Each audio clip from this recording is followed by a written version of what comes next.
Hi guys, this is Teacher Party. I'm just introducing another topic, guys, that you must be considerate of, especially grade 10s, 11, and 12s. And also tertiary students. Uh, you get a topic on cash budgets. What is cash budgets? So this is a pivotal topic that affects the cash and cash equivalents in terms of planning. It looks into planning and forecasting for the future, the cash needed by the organization. So that's the purpose of the budget, is to know the cash needed by the business or the organization, and then planning on how to achieve such. So a cash budget is an estimation of the cash flows of a business over a specific period of time. So it's an estimation. So guys, there's lots of projections, there's lots of forecasts in the budget, so be mindful of that. But a cash budget only deals with the cash impact. Just like the cash flow deals with the past cash flow movements. It's not the future, it's the past cash flow movements. Then there must be the other side of the coin in financial management, which is dealing with the future of cash flow movement. So this is where this comes in. Like the cash flow statement, it will include operations, capital expenditure, and financing activities. So it will include all components of the cash flow, but not in the fashion where you've seen for the format. No, it's just the cash payment.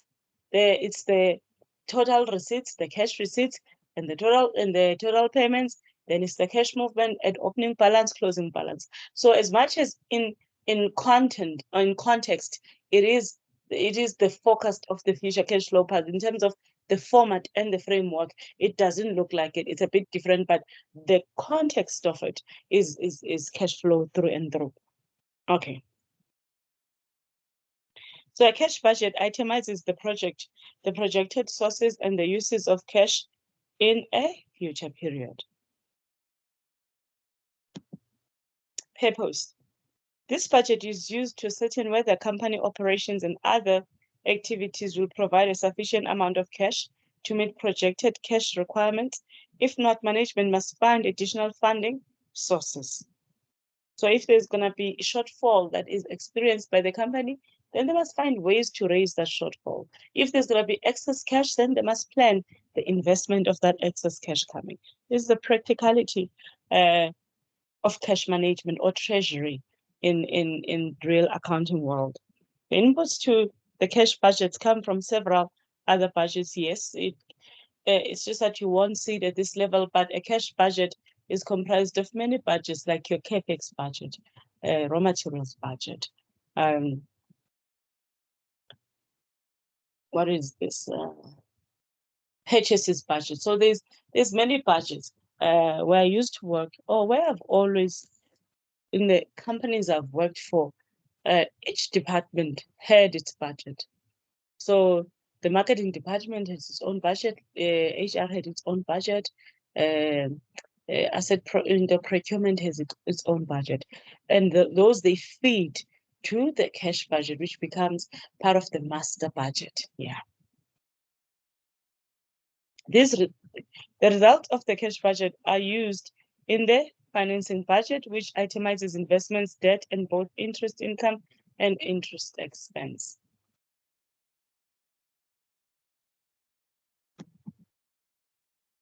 Okay, components of the cash budget. It's the sources of cash, that is the income.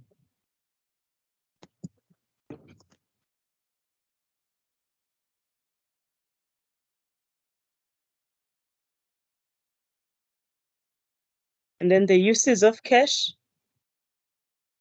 which is the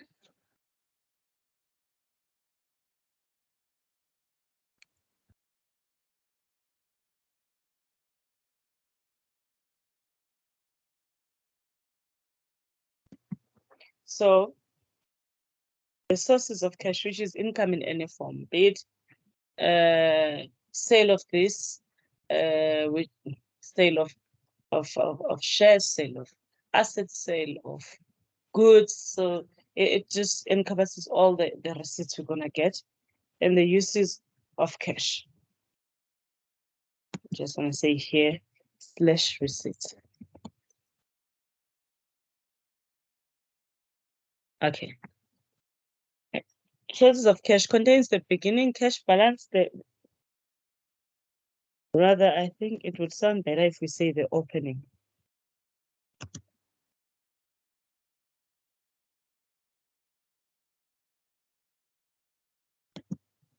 The opening cash balance, as well as the cash receipts from the cash sales, accounts receivable collections, and sales of assets.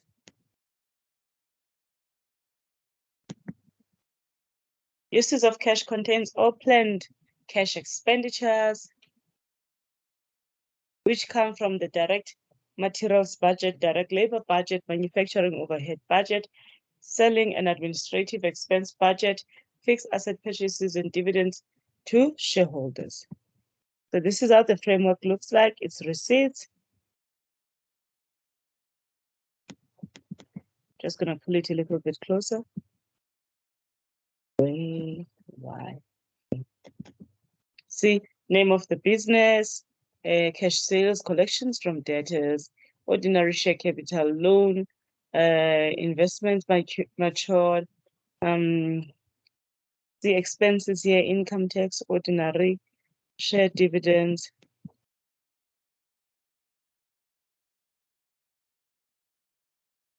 interest on loan. So now advantages of cash budgets. It can identify, this is very important, guys, because in the theory questions they ask, you're gonna have the application, which is after you've calculated the cash budget, they want you to explain if there's a deficit, what can the organization do to cover the deficit? Can they do something to cut the costs? What will be the impact? So this is the application part. So advantages of cash budgets. It can identify anytime, not anytime. It can identify anytime where there may be a shortage of cash. So remember, you will be doing it over a certain month, sometimes 1 month, sometimes over 2 months, sometimes over 3 months. So you will identify where exactly there will be a shortage of cash. This will allow the business to plan ahead and arrange extra funding, such as a bank overdraft. Number 2, it can help to regulate or control expenses. Any months where expenses are high will be highlighted by a cash budget.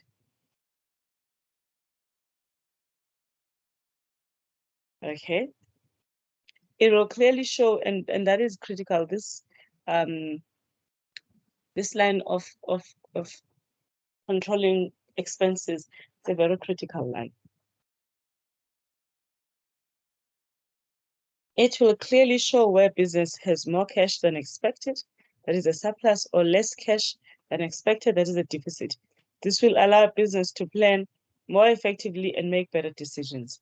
The process of creating a budget takes management away from its short-term, day-to-day management of the business and forces it to think longer term. Forces management to consider whether it should drop some parts of the business or expand in others.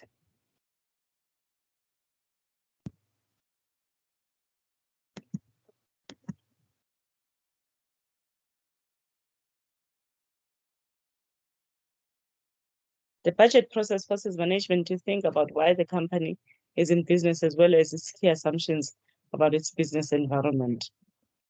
You can work with employees to set up their goals for the budgeting period, and possible also tie bonuses or other incentives to how they perform. Continuation of advantages of cash budgets. A properly structured budget should derive the amount of cash that will be spun off or that will be needed to support operations. This information is used by the treasurer to plan for the company's funding needs. This information can also be used for investment planning, so that the treasurer can decide where to park excess cash in short-term, long-term investment decisions. So, in short-term, the cash is parked on money market. In long-term, it's invested on mutual funds, on property funds, on offshore funds. Okay. There's only a limited amount of cash available to invest in fixed assets and working capital, and the budgeting process forces management to decide which assets are most worth investing in. In some cases, management may decide to sell off certain assets in order to generate enough cash to obtain other assets. Also, it helps to ensure that capital expenditure is properly controlled. It encourages efficient use of resources through budgeting and analysis over and under and analysis of over and under spending. It helps with facing facts and decision making. So disadvantages of cash budgets. Use of estimates. Estimates limits the effectiveness of the cash budget because factual knowledge is not available. So if you're gonna budget to sell an asset in October, you're doing a 3-month budget from September to 4-month budget from September to December, and you're planning to sell a vehicle or any fixed asset in October, it's not a guarantee that you'll find a buyer, a suitable buyer or the most profitable buyer in that month. So it might happen that you don't even get the buyer for that asset. So really you're using estimates. It's what you're planning to do, which might sometimes not materialize. Lack of flexibility. Once the budget has been published, the numbers don't change. In real world, once the budget has been approved and signed off by the executive committee, that is EXCO, the numbers don't change. Manipulation. Managers with ulterior motives manipulate budget numbers to reflect well on themselves. So they will just push costs down, and so that they don't have, you see, if you push costs down as a manager and then you don't work hard on the revenue line, then it means throughout the year, you'll be just frustrating the department in spending. Even if they want to buy stationery, will say there's no budget, because you don't want to work hard to increase the income line. Lack of non-financial factors. When using a cash budget to analyze financing needs and financing options, non-financial factors are omitted, such as depreciation, such as bad debts written off, such as trading stock deficit. So all those non-cash items, just like in a cash flow, they don't form part of a cash budget. It's time consuming. It can be very time consuming to create a budget, especially in a poorly organized environment where many iterations of the budget may be required. In real life, it has never taken a day for a budget to be done in the companies I've worked for. It would be the quickest budget I've seen done. It was 3 weeks. It takes long because you need inputs from different unit managers, and sometimes they will be taking long to fill in the information because they don't have the facts at hand.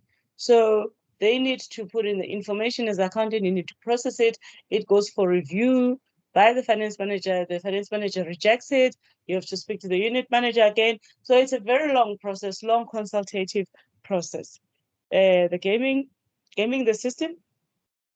An experienced manager might attempt to introduce budgetary slack, which involves deliberate reducing revenue estimates and increasing expense estimates so that he can easily achieve favorable variances against the budget. So also this one, the manager projects a loss so that they don't have to work hard. Because if you have projected a loss and income and the management approves it, you really did not work hard.